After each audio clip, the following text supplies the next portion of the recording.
आं जुदि आबसुआव थानायनो मोनब्ला दिनैनि दिनाव दिलीप सयखियाखौ बे बर' एरियायाव हाबहोआमोन आङो। प्रमद आरो दिपेना लागायोना लागाया आं मिथिया, नाथाय आं हले डाइरेक्ट थाल्लानि फिसा गाला होननायनि लागायफैदों दिलीप सयखिया बिथांखौ मानगोनां हाग्रामा महिलारि बिथां सारा। दा खोथाया माब्रै आरो दिनैसिम नोंथांमोना सोर फिनजाथाय होनायखौ नुखो ट्राइबेल बेलेन्स ब्लकनि सायाव आरो 6 शिड्युलनि सायावहाय खोथा बुंफैनायनि सायाव आरो माखासे मानि बाथ्रा लाखुमानाय गैया जे गोसोआव फैयो थब्लं थाब्लां नैबेखौ बुंफैदों हाग्रामा सारा। आं जुदि आबसुआव थानायनो मोनब्ला दिनैनि दिनाव दिलीप सयखियाखौ बे बर' एरियायाव हाबहोआमोन आङो, बयकट खालामगौमोन आं। मानो साहस गैया? बबे मा इउपिपिएल बिपिएफ जमा जानांगौ बेसो नांथाबगासिनो दं।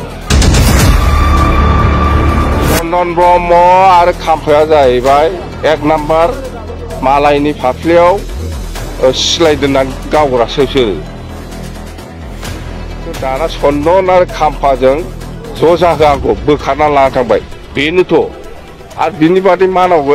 चन्दन खाम्फा जाम्बा नोंसोर मा सानदों फालाय आंखौलाय? बे जाम्बा बे केन्डिडेटआ डिक्लेयार होखांबाय दाखालि जोङो 4 तारिखआव केन्डिडेट डिक्लेयार होदों, 5 तारिखआव लाइजामा लिरबाय बे बिपिएफ इउपिपिएल जमा जानांगौनो। आगोलाव मानो लिराखै?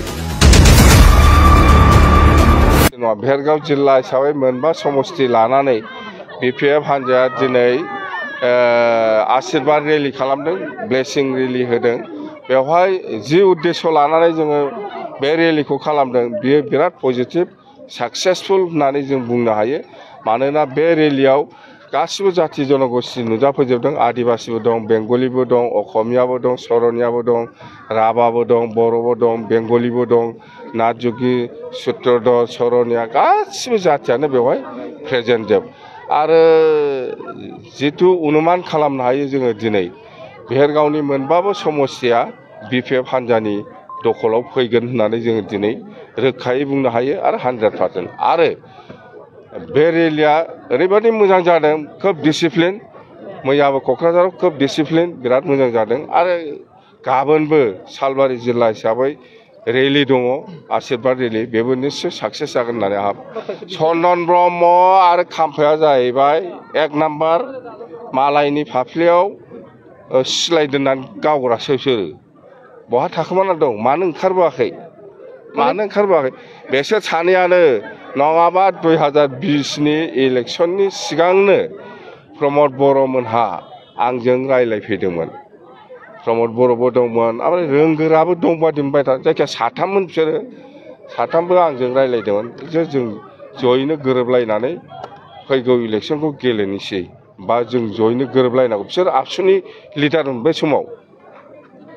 सुक्तिया जाथ'वाखै, सुक्ति जानायनि बहुद सिगां मिथिबाय।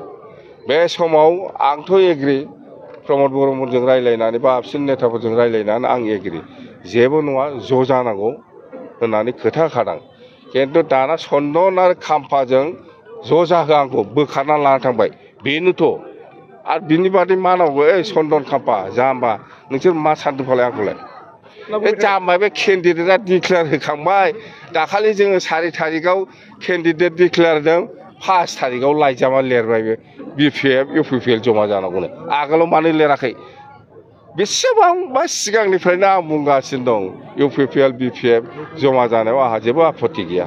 आरामसे 100आव 100% आङो बुंदोंमोन ज' जानांगौ। बिपिएफआ 20टा, इउपिपिएलआ 20टा बास। खिन्थु सरकार गारनानै फैनांगौ। सरकारा गारनानै फै, इउपिपिएल 20टा बिपिएफ 20टा गेलेगोन बास। बेखौ आं दिलीप सयखिया दाखालि बे बिटिसिआवनो हाबनानै बबेबा इलेक्सन केम्पेइनाव खोथा बुंदों, मोनसे जायगायाव मोननै आयेन थानो हाया होननानै, बेनि सायाव बेबस्था लागोन जोङो होननानै खोथा होलांदों। बेथ' जोंनि थाखाय दुखुनांथाव बाथ्रा। बिनि सायाव दिनै आबसुआ मानो सिरि थाबाय थादों? मा इउपिपिएल बिपिएफ जमा जानांगौ बेहाय मानो नांथाबाय थादों?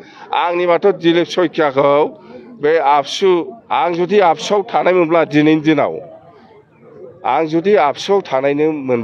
दिनाव, दिलीप सयखियाखौ बे बर' एरियायाव हाबहोआमोन आङो, बयकट खालामगौमोन आं।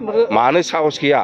बबे मा इउपिपिएल बिपिएफ जमा जानांगौ बेहायसो नांथाबगासिनो दं बे BPF-आव खालि बर'ल' गैयालै गासिबो जाथि दं बे UPPL-आव खालि बर'ल' गैया गासिबो जाथि दं नांथाब दिलीप सयखिया दाखालि मा बुंदों बेखौ आबसुआ दिनै जातीय छात्र संगठन हिसाबै दिलीप सयखियाखौ बयकट खालामनो हानाय साहस थानांगोन गैया